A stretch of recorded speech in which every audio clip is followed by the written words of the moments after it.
প্রতিটি সময়েরই থাকে কিছু স্মরণীয় মুহূর্ত। কিছু ঘটনা আমাদের ইতিহাসের অংশ হয়ে যায়, আবার কিছু পরিবর্তন নীরবে বদলে দেয় আমাদের প্রতিদিনের জীবন।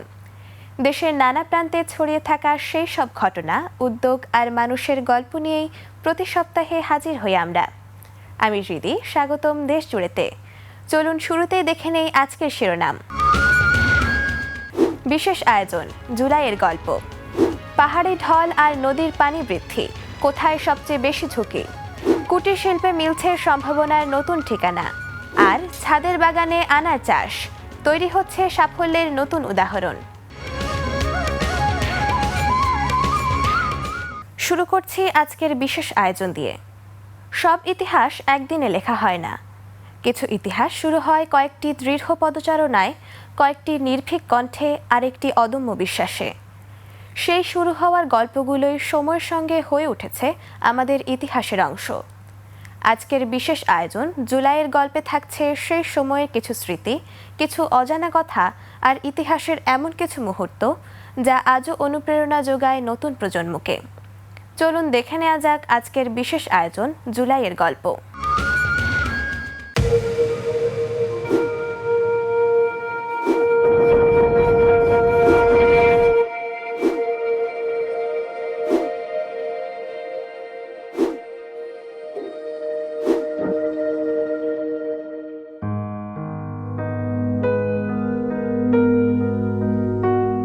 প্রতিদিনের মতোই ক্লাস হয়। শিক্ষার্থীদের পদচারণায় মুখর থাকে বেগম রোকেয়া বিশ্ববিদ্যালয়। ক্যাম্পাসের পথ, গাছ, দেয়াল সবকিছুই যেন আগের মতো। তবু এই বিশ্ববিদ্যালয়ের কিছু জায়গা আজও নিঃশব্দে বহন করে এক জুলাইয়ের স্মৃতি। কারণ এখানেই একদিন কয়েকজন শিক্ষার্থীর ছোট্ট প্রতিবাদ ধীরে ধীরে রূপ নিয়েছিল একটি গণজাগরণে। 2024 সালের 1 জুলাই মাত্র কয়েকজন শিক্ষার্থী কোটা সংস্কারের দাবিতে যাত্রা শুরু করেছিলেন। কেউ ভাবেনি সেই ছোট্ট পদচারণায় এক সময় ছড়িয়ে পড়বে সারা দেশে।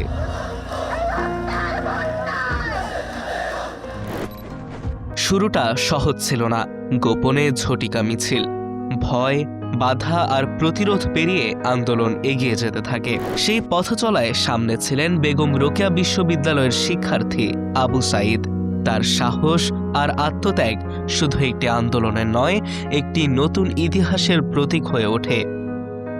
কোটাকে কেন্দ্র করে আমাদের 2024-এর যে আন্দোলন, বৈষম্যবিরোধী ছাত্র আন্দোলন শুরু হয়েছিল। আমাদের বেগম রোকেয়া বিশ্ববিদ্যালয়ে জুলাই যেভাবে সংগঠিত হয়েছিল, সেটি আসলে অনেক ঘাত প্রতিঘাত পেরিয়ে এটি সংগঠিত হয়েছিল। এই মূলত এই মিডিয়া চত্বর থেকে প্রথমে করা হয়, তারপর আমরা লাইব্রেরিতে এভাবে আন্দোলনটা শুরু হয়েছিল।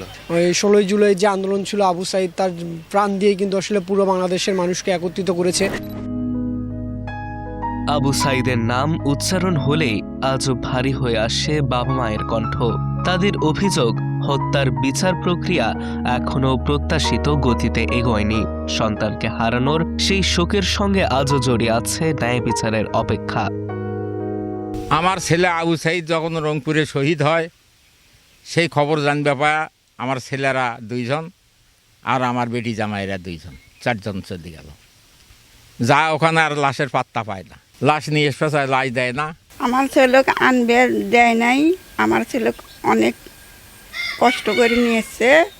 আমার ছেলে রাততে মারি দিবে কইছিল, ভাইয়েরা চাচারা কেউ রাতত মারি দিবে রাজি হয়। জানাজা ফিরে করবে ধরছিল, সে জানাজা করা হয়নি। না করা পড়তে আর এক ফিরে জানাজা করে সেই জানাজা তো হামলা করছিল। যে আমার ছেলে যারা দোষী তারাও এখনো বহাল আছে, বহালভাবে চলি বেড়াচ্ছে, তাদের কেন আইনের আওতায় আনা? একটি বিশ্ববিদ্যালয়, কয়েকজন শিক্ষার্থী আর একটি সাহসী সিদ্ধান্ত, সেখান থেকেই শুরু হয়েছিল এক ইতিহাসের যাত্রা। আজ 2 বছর পরও বেগম রোকেয়া বিশ্ববিদ্যালয়ের ক্যাম্পাস শুধু একটি শিক্ষা প্রতিষ্ঠান নয়, এটি হয়ে আছে সাহসের প্রতীক, প্রতিবাদের প্রতীক আর এমন এক জুলাইয়ের স্মৃতি যা সময়ের সঙ্গে মুছে যায়নি।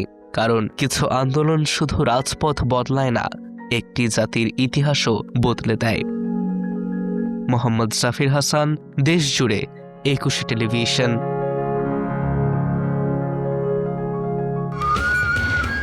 বিরতির পর নজর থাকবে দেশের বন্যা পরিস্থিতির দিকে। পাশাপাশি দেখব কিভাবে গ্রামীণ ঐতিহ্যকে শক্তি করে নতুন সম্ভাবনার পথ তৈরি করছে কুটির শিল্প। ছোট্ট বিরতির পরই ফিরছি। বিরতির পর আবারও স্বাগতম। প্রকৃতি কখনো পরীক্ষা নেয়, আবার মানুষ সেই চ্যালেঞ্জের মধ্যে খুঁজে নেয় এগিয়ে যাওয়ার পথ। এবার চলুন দেখে নেওয়া যাক পরের দুটি প্রতিবেদন।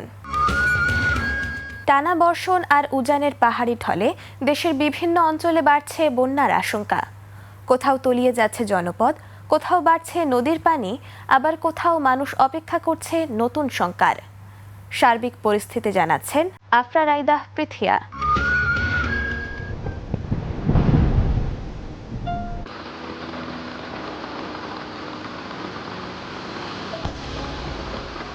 মৌসুমী বৃষ্টি ও উজান থেকে নেমে আসা পাহাড়ি ঢলের প্রভাবে দেশের উত্তর পূর্ব, উত্তর ও দক্ষিণ পূর্বাঞ্চলের বন্যা পরিস্থিতি উদ্বেগজনক হয়ে উঠেছে।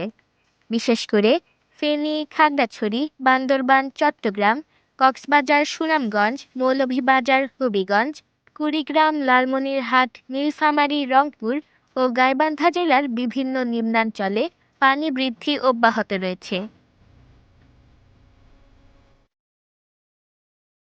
আবহাওয়া অধিদপ্তরের পূর্বাভাস অনুযায়ী দেশের বিভিন্ন বিভাগে মাঝারি থেকে ভারী, এমনকি কোথাও কোথাও অতি ভারী বৃষ্টিপাতের সম্ভাবনা রয়েছে। এর ফলে চট্টগ্রাম ও পার্বত্য অঞ্চলে আকস্মিক পাহাড়ি ঢল এবং ভূমিধসের ঝুঁকিও বেড়েছে।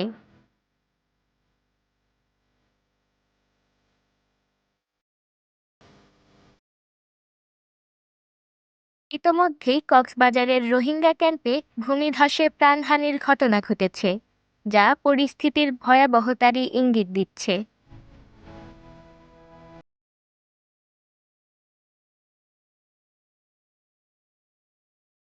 অন্যদিকে তিস্তা, ধরলা, দুধকুমার, ব্রহ্মপুত্র, যমুনা, সুরমা ও কুশিয়ারা সহ কয়েকটি নদীর পানি বৃদ্ধি পাওয়ায় নদী তীরবর্তী নিম্নাঞ্চলে স্বল্পমেয়াদী বন্যা এবং নতুন এলাকা প্লাবিত হওয়ার আশঙ্কার কথা জানিয়েছে বন্যা পূর্বাভাস ও সতর্কীকরণ কেন্দ্র।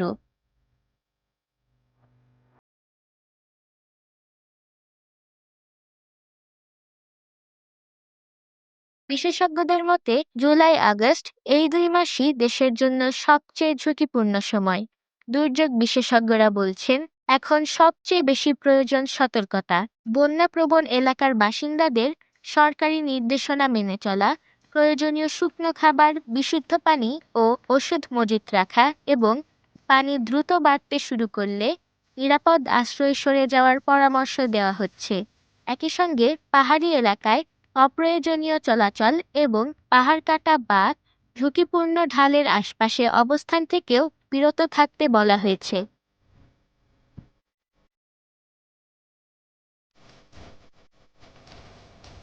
প্রকৃতির এই দুর্যোগ মোকাবিলায় সময়োপযোগী প্রস্তুতি, সঠিক তথ্য এবং পারস্পরিক সহযোগিতাই হতে পারে সবচেয়ে বড় শক্তি। আফরা রাইদা পৃথিয়া, দেশ জুড়ে 21 টেলিভিশন।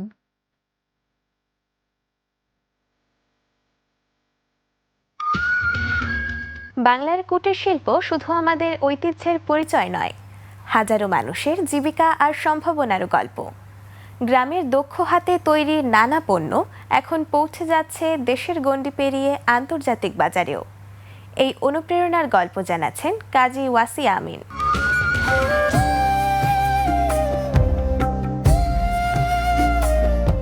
বাংলাদেশের গ্রাম বাংলার জীবন, সংস্কৃতি আর ঐতিহ্যের সঙ্গে ওতপ্রোতভাবে জড়িয়ে আছে কুটির শিল্প।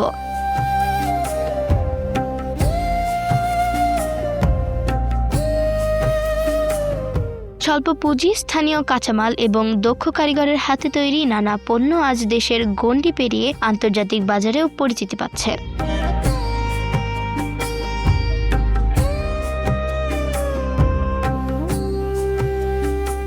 বাঁশ, বেত, পাট, কাঠ, মাটি ও কাপড় দিয়ে তৈরি নকশি কাঁথা, মাটির তৈজসপত্র, ঝুড়ি, শোপিস, গৃহসজ্জার সামগ্রী সহ নানা হস্তশিল্প দেশের ঐতিহ্যকে তুলে ধরার পাশাপাশি তৈরি করছে নতুন অর্থনৈতিক সম্ভাবনা।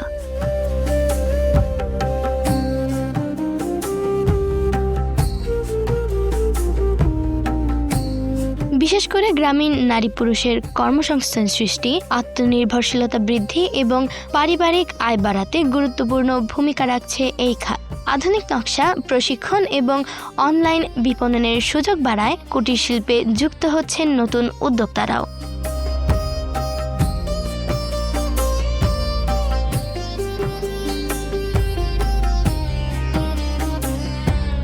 বিশেষজ্ঞদের মতে সহজ ঋণ, উন্নত প্রশিক্ষণ, আধুনিক প্রযুক্তির ব্যবহার এবং আন্তর্জাতিক বাজারে প্রবেশের সুযোগ আরও বাড়ানো গেলে কুটির শিল্প দেশের অন্যতম সম্ভাবনাময় অর্থনৈতিক খাতে পরিণত হতে পারে।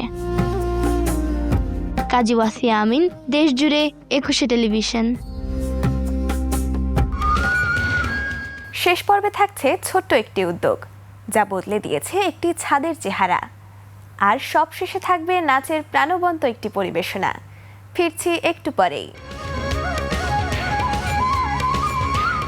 বিরতির পর আবারও স্বাগতম।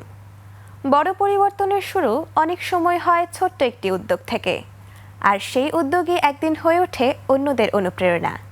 এবার তেমনই একটি প্রতিবেদন। অব্যবহৃত একটি ছাদও হয়ে উঠতে পারে সম্ভাবনার সবুজ ঠিকানা।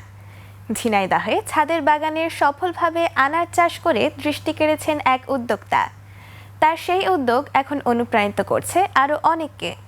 বিস্তারিত জানাচ্ছেন তাবাসসুম মালিহা মোহনা।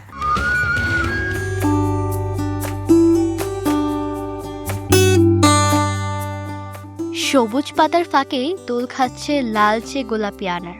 কোথাও ফলের ভারে নুয়ে পড়েছে ডাল, কোথাও ফুটে আছে উজ্জ্বল লাল ফুল। ঝিনাইদহের হরিণাকুণ্ড উপজেলার হিজলি গ্রামের একটি বাড়ির ছাদ যেন এখন ছোট্ট এক ফলের বাগান। এই বাগানের উদ্যোক্তা মনোজিৎ বিশ্বাস। বিদেশে দীর্ঘদিন কাজ করার পর দেশে ফিরে ছাদেই শুরু করেন আনার চাষ। আমি আসলে বিদেশ থাকতাম দীর্ঘ 7 বছর মালয়েশিয়াতে এসে এই ঘোরাফেরা করতাম, আর বিভিন্ন ইউটিউবে দেখলাম ছাদ বাগান, দেখে ভালো লাগে, তাই আমার একটা ছাদ বাগান শুরু করলাম। প্রথমে বিভিন্ন জায়গাতে জাত সংগ্রহ করে, এখন ইন্ডিয়াতেও কিছু জাত আমি সংগ্রহ করেছি। এখন এখানে ফলন ভালো হওয়াতে বাণিজ্যিকভাবে আমি একটা জমিতে মাঠে চাষ শুরু করেছি। বর্তমানে তার বাগানে রয়েছে অস্ট্রেলিয়ান বিগ, থাই, রিমন, মেক্সিকান, মৃদুলা সহ 11টি জাতের 33টি আনার গাছ। দ্বিতীয়বারের মতো ফল এসেছে গাছগুলোতে। প্রতিটি গাছে রয়েছে গড়ে 20 থেকে 25টি আনার। শখ থেকে শুরু হলেও এখন এই ছাদ বাগান হয়ে উঠেছে সম্ভাবনার এক উদাহরণ। মনোজিতের সফলতা দেখে আশেপাশের অনেকেই ছাদে ফল চাষে আগ্রহী হচ্ছেন। স্থানীয়দের বিশ্বাস, সঠিক পরিকল্পনা আর নিয়মিত পরিচর্যা থাকলে অল্প জায়গাতেও ফল চাষ করে বাড়তি আয়ের সুযোগ তৈরি করা সম্ভব। ওটার বাগানে যে পরিমাণে ফল দেখেছি, ওটা দেখে আমি বরং 2টা চারা নিয়েছি, নিয়ে ট্রাই করব যে ফলটা কেমন ধরে, কেমন মানে দিছে।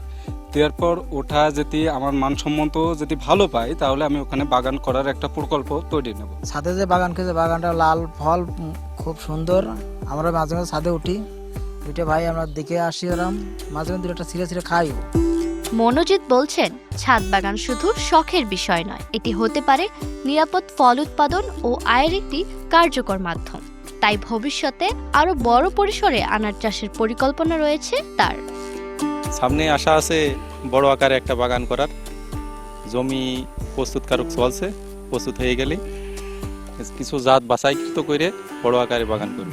মোটামুটি ফলন ভালো হচ্ছে। ছাদে এক জাত, আর মাটিতে আপনার বাণিজ্যিকভাবে এই জাতগুলো আলাদা আলাদা করে করছি। মাটিতে ইন্ডিয়ান কিছু জাত আছে, অস্ট্রেলিয়ান আছে, এগুলা ভালো ফলন হচ্ছে। থাই একটা নতুন জাত, এটা মাটিতে খুবই ভালো ফলন হচ্ছে। উপজেলা কৃষি বিভাগ জানায়, ছাদ কৃষিকে উৎসাহিত করতে আগ্রহী উদ্যোক্তাদের নিয়মিত কারিগরি পরামর্শ ও প্রয়োজনীয় সহায়তা দেওয়া হচ্ছে। এমন উদ্যোগ বাড়লে নিরাপদ ফল উৎপাদনের পাশাপাশি নতুন কর্মসংস্থানেরও সুযোগ তৈরি হবে। ফলের আকার, আকৃতি, রং এবং স্বাদ সবগুলো ভালো, যথেষ্ট। এবং উনি আমাদের তরফ থেকে, আমাদের অধিদপ্তরের তরফ থেকে মাঠ পর্যায়ে অফিসাররা আজ তাদের সাথে পরামর্শ নিচ্ছেন এবং আগামীতে উনি সহ অন্যরাও যদি এই বিষয়ে বাণিজ্যিকভাবে যদি বেদানা চাষ করতে চান, সেক্ষেত্রে আমাদের অফিসের তরফ থেকে সার্বিক সহযোগিতা, পরামর্শ থাকবে। এক সময় অব্যবহৃত একটি ছাদ আজ হয়ে উঠেছে ফল উৎপাদনের অনন্য উদাহরণ। সংশ্লিষ্টদের আশা, এমন উদ্যোগ ছড়িয়ে পড়লে ছাদ কৃষি শুধু পারিবারিক পুষ্টির চাহিদাই পূরণ করবে না, তৈরি করবে নতুন উদ্যোক্তা ও বাড়তি আয়ের সুযোগও। তাবাসসুম মালিহা মোহনা, দেশ জুড়ে 21 টেলিভিশন। এই ছিল আজকের দেশ জুড়ে। ইতিহাসের প্রেরণা, সময়ের চ্যালেঞ্জ, মানুষের সৃজনশীলতা আর আগামী দিনের সম্ভাবনা সব মিলিয়ে গড়ে ওঠে আমাদের বাংলাদেশ। সেই গল্পগুলোই দেশের নানা প্রান্ত থেকে আপনাদের কাছে পৌঁছে দেওয়ার চেষ্টা আমাদের। আমি স্মৃতি আজকের মতো বিদায় নিচ্ছি। ভালো থাকুন, সচেতন থাকুন আর দেখতে থাকুন 21 টেলিভিশন।